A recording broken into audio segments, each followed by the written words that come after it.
قرية الحدادة قرية كردية تتبع إداريا لمحافظة اللاذقية ناحية كنسبة، وتبعد عن كنسبة 3 كيلومتر، وعن مصيف سلمى 17 كيلومتر، وعن اللاذقية 51 كيلومتر.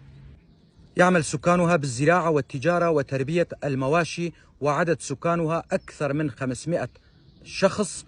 قرية الحدادة كبقية القرى في جبل الكرد أو جبل الأكراد تعرضت لقصف من قبل قوات النظام السوري، قوات الأسد، لذلك تهدمت معظم بيوتها وتهجر أهلها.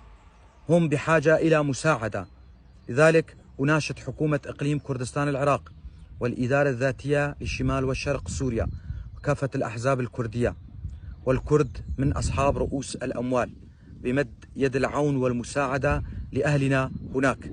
من عشائر الجبل موشان، أوجان، كيخيا، شيخان. من أسماء أراضيها كروم قدشة، الموشة، نهوي، الزنار، الدكشومة. ومن عائلاتها حجيكو، نبيو، زهرة، ديبو، حمزو، بركات. وصلتني هذه المعلومات من أحد أبناء القرية وأنا ألقيها بصوتي. أنا علي عبد الله كولو، محام منطقة درباسية.